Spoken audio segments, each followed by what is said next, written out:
so I'm going to make the second video on why polynomials are useful. This is video 2. I'm using the same example I used in video 1. And if you didn't watch video 1, you don't really have to, but it does actually help. It kind of uses combining like terms.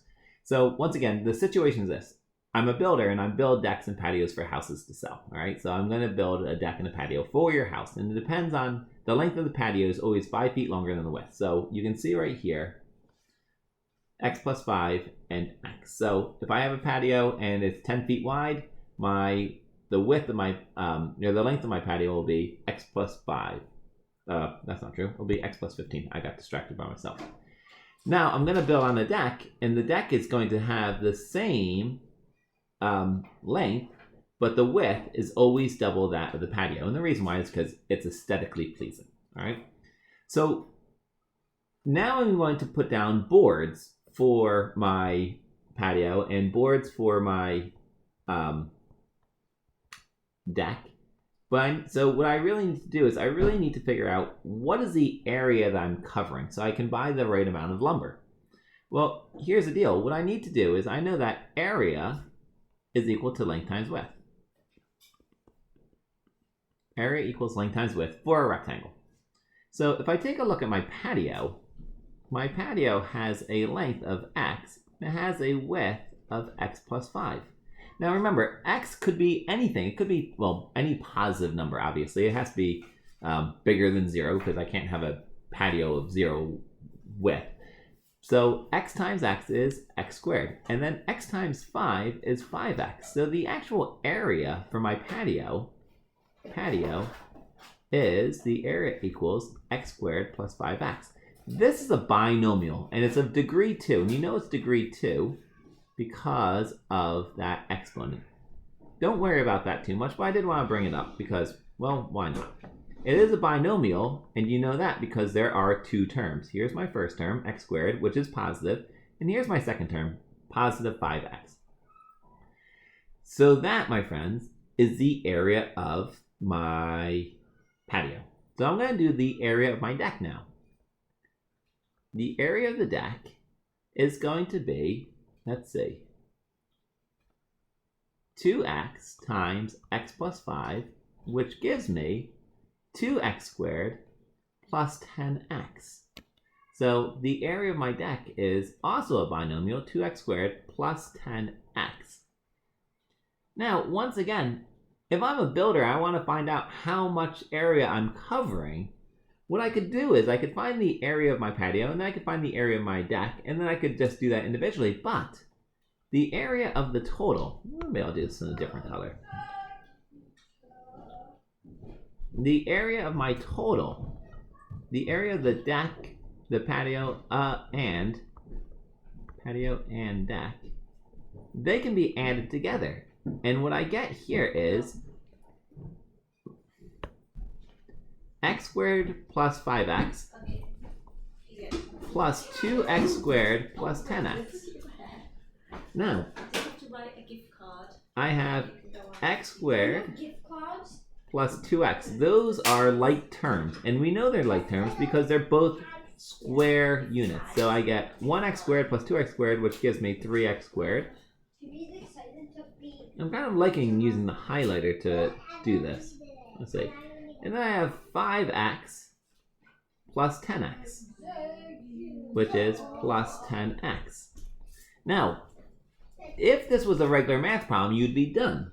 But here's the deal. Let's say I have a customer, and they're telling me that their patio is going to be, they want their patio to be 6 feet wide, all right?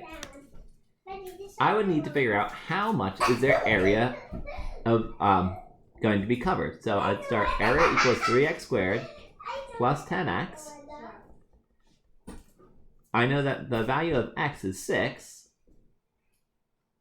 And so I get, let's see, 6 times 2, 6 squared is 36. So 3 times 36 plus 10 times 6, well, 10 times 6 is 60. 3 times 36 is 108, if my math is correct, plus 60, which means the area that I'm going to cover with both, with both my deck and patio would be 168 square feet. Well, The next day he calls me up and says, oh, I've made a grave mistake. It's not 6 feet, it's actually 10 feet.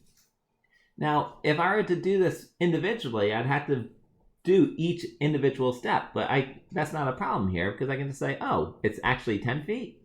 That's not a problem because I already have a formula concocted to deal with this. It doesn't matter how big it is, the formula is always the same. So let's see, 10 squared is 100, so that's going to be 3 times 100, which is 300, plus 100. And I say, oh, all right, it's 400 feet squared. And then I have one other special customer. And they said, I have a huge problem. I need a deck. But I don't have a patio. My deck without patio. But my patio, the width was going to be 5 feet. It's just a small house, all right? So I need the deck without the patio. My X is 5 feet. Well, what I could do is I could use my formula that I found out of the patio and the deck, which is 3x squared plus 10x. But then I would have to subtract out the patio, which was x squared plus 5x. Now, I bring this up because you're going to see something hopefully in a second.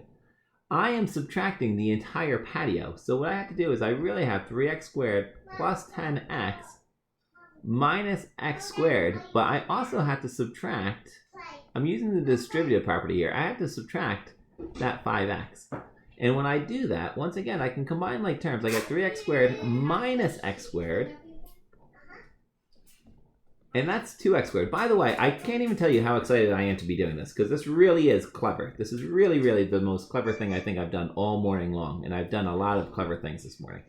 So 10x minus 5x, my wife's laughing at me, which is fair enough, is plus 5x. And what you're going to realize is, done, done, done, as long as I haven't messed anything up,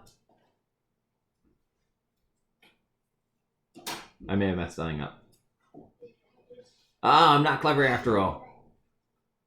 Wait a second. Oh, I did mess something up. This was not supposed to be a 3x squared. That's where my mess up is. That was supposed to be a 2x squared. Wait. Yes, it is supposed to be 3x squared. Oh my goodness. I'm not clever. Everything is going downhill very, very quickly. What was this? X squared plus 5x.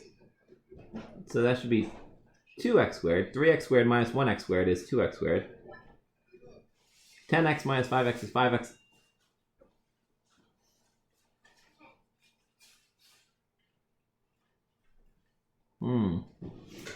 Did I make a mistake someplace? I did make a mistake someplace.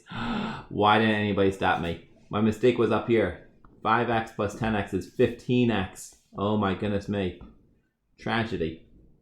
Which means all of these calculations are wrong. Tragedy. That should be a 5. That should be a 5. Which means this is going to be a 90. That's going to be a 90. And now I got 198 feet squared. I don't mind you showing you this, although I am grossly embarrassed. Mostly because we're all human and we all make mistakes. So that should be 450 feet squared. And the reason why I knew that, how did I know that? I don't even know. I'm not even sure where I'm going anymore. Oh, it's because this should have been 15 feet. And that means that this should have been 15 feet. Which means when I subtract that, this should have been 10x. And there you go. 2x squared plus 10x. I actually knew that before. But I did make a calculation, gross error in my calculation, which just goes to show, if you make an error in your calculation, this is a problem with polynomials. You'll always use that calculation. You'll always get the mistake unless you go back and check your work. So please do. So if x equals 5, I can still finish this off. 2 times 5 squared plus 10 times 5. I got area equals, that's 25, that's going to be 50. Plus 50, I'd have 100 square feet. I know that my error is bad. I get that. And I know that it's going to make this video a little bit confusing. However, I really suggest you watch the video more than once and see if you can spot the error when I make it the second time, all right? Good luck.